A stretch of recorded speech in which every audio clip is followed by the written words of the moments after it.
Está começando mais um Antenados na Geral para todo o Brasil, na tela da Boas Novas. Bom ter sua companhia e a sua audiência no programa de hoje. Vamos dar continuidade à nossa série de grandes juízes de Israel. A gente já fez sobre Gideão, já falamos sobre Sansão, sobre várias pessoas interessantíssimas. E hoje vamos falar sobre o juiz e sumo sacerdote Eli. Você pode participar conosco durante o programa. Vamos colocar na sua tela os contatos para você interagir com Antenados na Geral. Para falar sobre Eli e sobre todo esse período dos juízes, que demorou mais ou menos uns 300 anos. Deus sempre levantava pessoas como se fosse uma espécie de libertador, de messias para aquelas situações. Vamos debater também um pouco sobre o período como um todo. Para falar um pouco sobre isso, recebo ele que é pastor da Igreja Batista Central da Barra, um grande amigo, pastor Josué Valando. Bem-vindo, pastor, ao Antenados na Geral. Prazer muito grande estar aqui, André. Essa elite pastoral aqui, estou me sentindo muito honrado, que Deus nos abençoe nesse debate. Obrigado, pastor. Também recebo ele que é pastor na comunidade evangélica Jesus Vive, também é escritor, pastor Roberto Caputo. Pastor, bem-vindo ao Antenados. Eu que agradeço, vim aqui para aprender. Eita, Deus. Não povo, comigo, né? Esse povo aí, eu vim aqui para aprender. Tá certo, mas pastor. é um prazer enorme estar aqui. Muito obrigado pelo convite. O senhor aqui também. Eu recebo ele também que é pastor da Igreja Assembleia de Deus, Marechal Hermes. Também é professor e escritor, pastor Rubens Teixeira. Pastor, bem-vindo ao Antenados. André, o prazer é meu estar aqui com os nossos queridos colegas de mesa e com você. E vou aprender também muito, fique certo disso. O nosso telespectador, que é a razão fundamental de nós estarmos aqui. Nosso trabalho da Boas Novas é para eles. Obrigado, então, pastor, pela sua presença aqui no Antenados na Geral. E eu também recebo ele que é bacharel em Teologia, Psicologia e pastor membro da Segunda Igreja Batista em São Lourenço, Minas Gerais. Pastor Alexandre Vilabo, pastor, bem-vindo ao Antenados na Geral. Obrigado, André. Eu que agradeço a oportunidade de estar aqui mais uma vez e espero contribuir para elucidar a dúvida dos nossos telespectadores.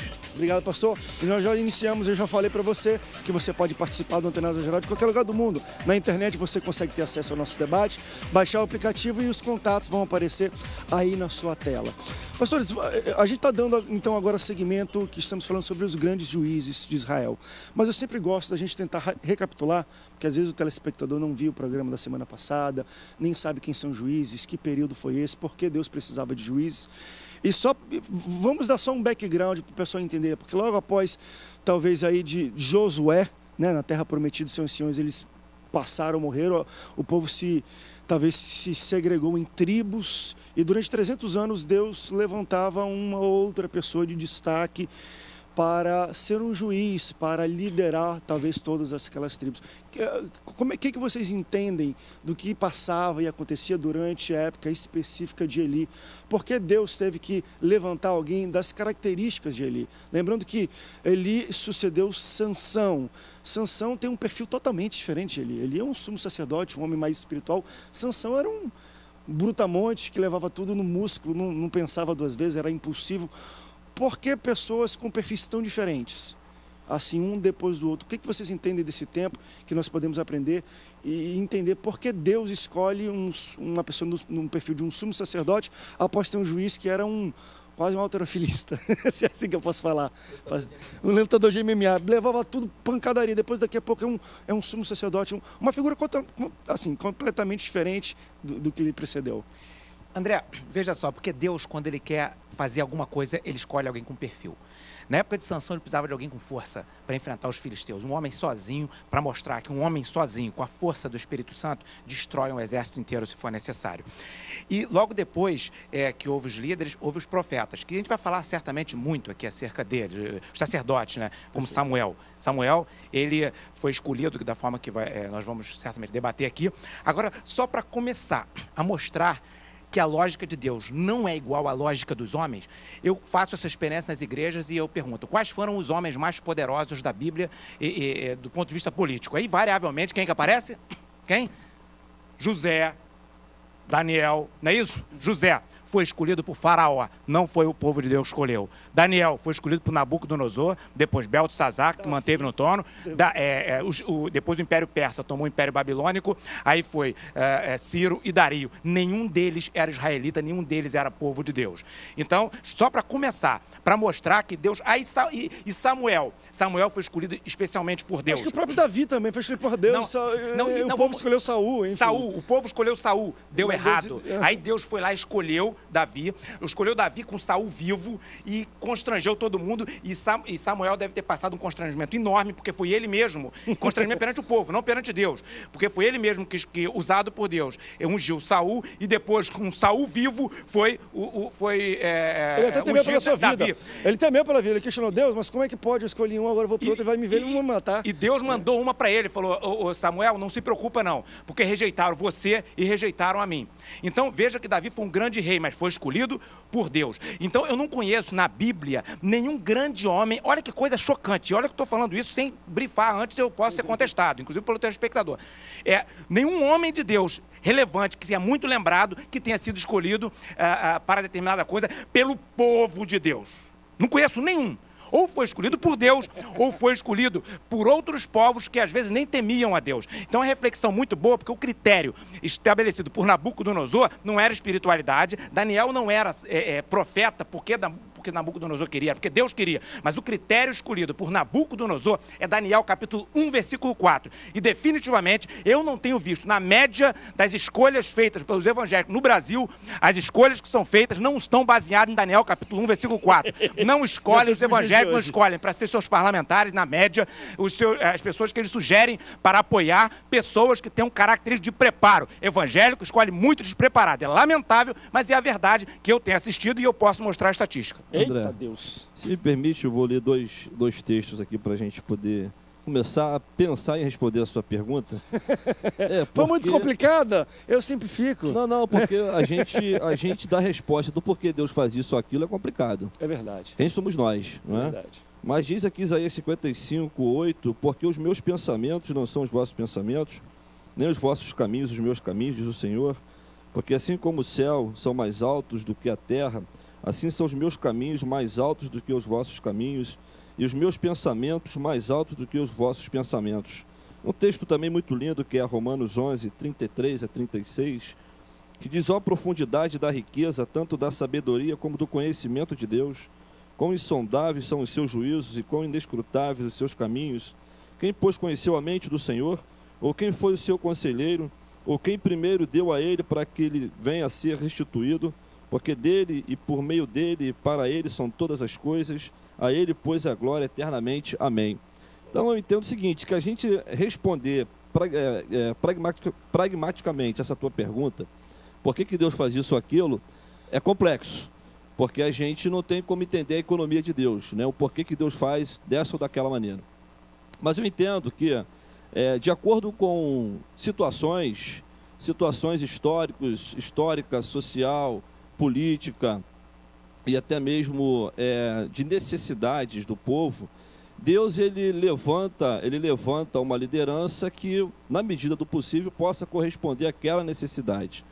Então, quando você coloca aí um perfil de liderança entre os juízes de Israel, e aí você faz essa distinção, por exemplo, entre Sansão e Eli, eu entendo que as épocas de liderança, tanto de um quanto de outro, é diferente, e Deus, na sua economia, ele havia de trabalhar com aquele povo usando a personalidade tanto de um quanto de outro, como dos outros juízes que vieram a posteriori.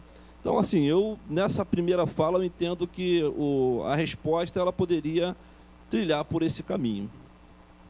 Eu também entendo que o contexto que o povo vivia naquela época pedia um perfil. E também entendo que Deus, que está no controle da história, e queria deixar uma revelação que nos alcançaria, dentro de sua pedagogia extremamente planejada, porque Deus é um Deus de planejamento, um Deus de criatividade, de inteligência. Então, Deus foi colocando perfis diferenciados, a fim de colocar situações que envolvem todos nós, porque até aqui são 4 pastores, cada um dentro de um perfil, cada um dentro de uma realidade, cada um dentro de um histórico familiar. Se você pegar a história familiar de Sansão, qual o problema dele? É filho? Não. O problema dele é com mulher. Você pega com Eli, o problema dele não é com mulher, o problema dele é com filho. E Deus vai, de alguma maneira, ensinando para a gente como lidar com a mulher e com o filho. Porque a sua história vai pontuando nos lances e nos eventos e nas fases da vida do povo aquilo que a gente precisava aprender para a gente ser melhor. E aí eu vejo a beleza de Deus, o cuidado de Deus com a gente. Porque eu não tenho desculpa para ser tão ruinzinho quanto eu sou às vezes, porque Deus já me deu tudo para ser um pouco melhor a cada dia. E se eu não sou hoje melhor do que ontem, e depois de amanhã melhor do que amanhã, eu que fracassei. Porque eu tenho aonde buscar refúgio. E eu tenho mais que isso.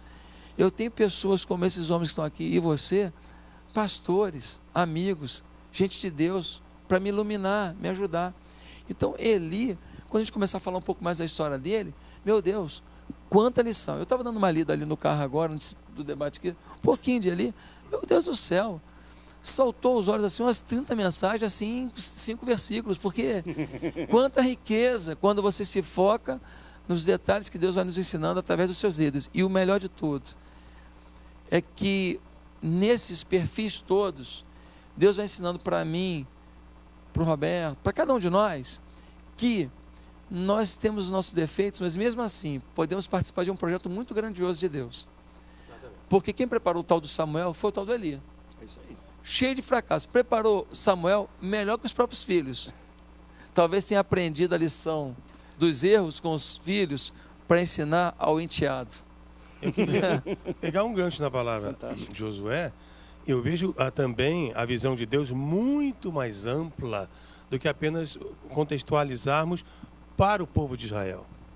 Porque Deus usa a pessoa de Eli, vem Samuel, vem Davi e Jesus é a raiz de Davi. Quer dizer, eu vejo também a visão de Deus para o Messias, que viria muitos e muitos anos depois. Então não apenas planejamento, como foi falado. Planejamento, é o que o Josué falou. É um Deus de planejamento, é um Deus de multiforme graça. Ou seja, a necessidade daquele povo, para aquele contexto, para aquele momento, era uma pessoa com todo o perfil de Eli, né? Mas também era um homem extremamente sensível, que quando Davi chega para ele, Samuel chega para ele, ainda menino, o senhor me chamou? O senhor me chamou? Ele percebe, Deus está falando. E ele chega para Davi, para Samuel, Samuel, quando falar de novo, fala assim. Então, quer dizer, era um homem que tinha um link com Deus muito, muito próximo, conquanto fosse um pai a deixar a desejar. Mas era um homem de Deus. Vamos para um rápido break, daqui a pouco a gente volta. Pode falar uma coisa bem rápido? Claro, vocês mandam Daniel aqui. capítulo 3 fala que quando Deus abordou Samuel, Samuel não conhecia Deus. E a primeira fala de Deus para Samuel era para dizer que ia punir severamente Eli e sua geração. Eita Deus, já pensou? Primeira vez só que Deus vai falar, já dá... Samuel, segura essa aqui. A gente vai para o rápido intervalo, daqui a pouco a gente volta, mas está sendo muito bonito a gente entender que de fato Deus entende a cultura daquele tempo e se revela daquela maneira. Imagina você que vem de Sansão, um cara impossível, que ia para cima, não pensava muito, sensibilidade zero, era 100% testosterona.